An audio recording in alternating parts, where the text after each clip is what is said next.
kalau ngomongin juara UCL, dia akan menghadapi satu lawan tangguh lainnya juara bertahan. Ada PSG yang menghadapi Bayern Munchen, ternyata tidak begitu kesusahan. Ternyata di leg kedua ini baru di menit-menit akhir Munchen bisa nyetak gol hiburan, selisih gol di menit-menit akhir. Apakah Munchen terlalu overhype coach dengan 100 golnya 3 penyerangnya ini? Ternyata lawan PSG ini juga kandas juga. Sebenarnya kalau lihat dari kekuatan itu tipis-tipis ya. Away pun tipis. Gue bilang di leg pertama harusnya juga seri. Nggak layak PSG menang. Sekarang juga tipis juga, seri juga, dan sesuai dengan skornya seri 1-1. Tapi kalau lu bilang Munchen nggak dahsyat, PSG pun nggak sedahsyat itu. Tapi defending mereka dahsyat loh. Defendingnya bagus. Itulah serangannya lagi jelek Munchen.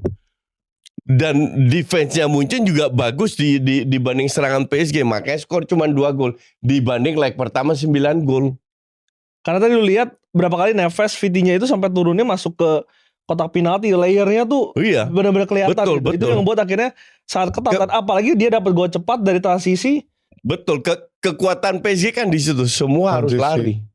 Itu udah benar-benar permintaan dari Arteta. Dari Enrique. Ini gue lagi-lagi menurut gue kalau tahun ini nggak bisa, menurut gue tahun depan mungkin nggak akan kayak gini lagi karena belum tentu kombinasi dari 3 pemain ini akan lebih hebat lagi. Gue ngelihat banyak pemain yang harusnya kayak Musiala itu lagi tahun ini hancur banget. Hancur habis cedera udah nggak pernah sama. Yang bagusnya kan cuma Luis Diaz, Kane sama Olise. Itulah kenapa Kane cetak 40 gol lah berapa? Iya.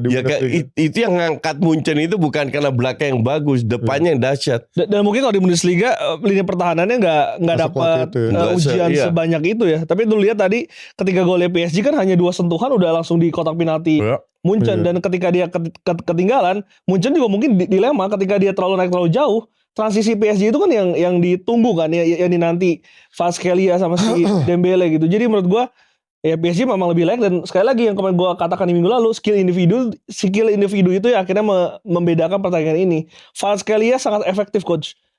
Speednya, passingnya, Dembele juga sama. Ini pemain top, pemain bintang dunia. Pertahanan dari PSG sih sekali lagi mereka bermain sangat bagus. Bahkan si kiper Bokep juga tadi kipernya lagi bagus juga. Bokep lagi bagus hari ini. Iya, lagi bagus banget. 5 save. Tapi Olise pun juga nggak sebagus di leg pertama. Jadi nggak sekuat itu juga si Olise. Dan wasit tadi memang ya akhirnya salah satu faktor ngebuat akhirnya hasilnya seri sih.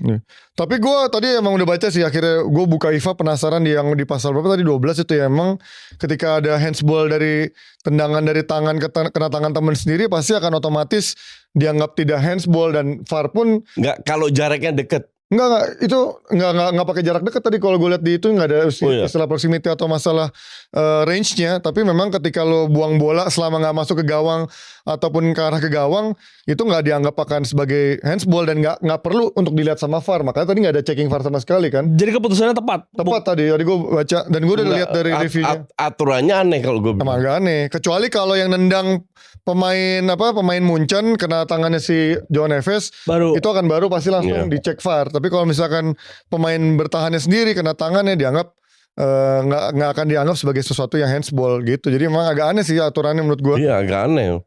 Olise lagi nggak terlalu bagus-bagus amat hari ini. Iya. Nggak jelek tapi nggak bagus-bagus amat. Dan kalau kita lihat ya ini Musiala yang mengecewakan sih. Musiala sih udah kelar sih dari masalah trauma udah nggak bisa tuh. Dan kalau tadi makanya tadi gue sempat di awal kalau ada yang lo bilang pressure-nya ada di PSG, menurut gue nggak juga, karena PSG itu kan kita tahu secara paparazzi dia nggak ada pressure kayak di tim-tim Premier League yang sangat besar. Tapi Arsenal juga nanti tulus. Iya setuju, makanya nggak ada pressure di sini. PSG ini klub duitnya udah banyak Ji, udah keluar duit begitu banyak.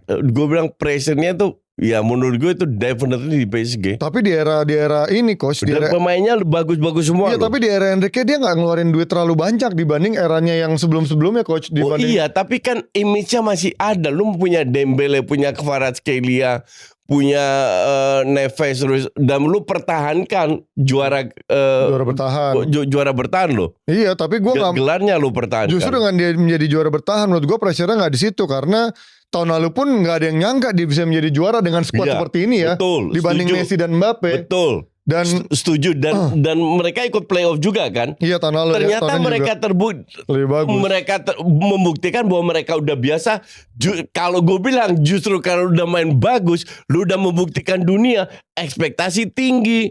Tapi pressure-nya di PSG, tapi kan lu nggak bisa ngomong lu juara terus udah kita udah juara, enggak. Lu sekali juara, beruntun juara baru lu hebat. Iya. Lu belum pernah 2 kali juara atau 3 kali juara kan? Nah, buktikan. Tapi pressure-nya justru nggak di sana kan, karena menurut gue untuk Arsenal bisa nyampe ke sini, ini kayak mimpi yang bahkan nggak pernah betul. Dan menurut gue justru pressure-nya juga ada di Arsenal di sana karena mereka pengen banget satu kali dalam seumur hidup mereka minimal juara satu kali nih piala yang nggak pernah dikata-katain sama tim Chelsea nggak pernah juara.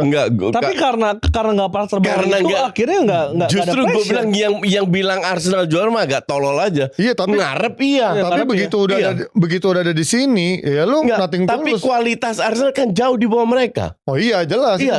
Disitulah pressure-nya ada di PSG. Mereka juga tahu mereka lebih hebat kok daripada Arsenal. Iya. Di atas kertas. Nah ini kalau gue sih nggak setuju sih. Menurut gue sih ini nggak ada pressure-nya sama aja menurut gue. Arsenal pengen juara untuk pertama kalinya, PSG hanya untuk mempertahankan gelar aja dan nggak ada pressure yang segitu besar ya. Karena mereka bukan dari cara mereka main pun lawan Bayern. Tadi gue ngeliat mereka tenang banget mainnya, nggak yang gerasa gerusuk, nggak yang mainnya buru-buru. Itu lebih karena lebih pede sih kok. Iya, masalah PD-nya tuh udah dapet gitu. Jadi udah kena lapangan. Iya.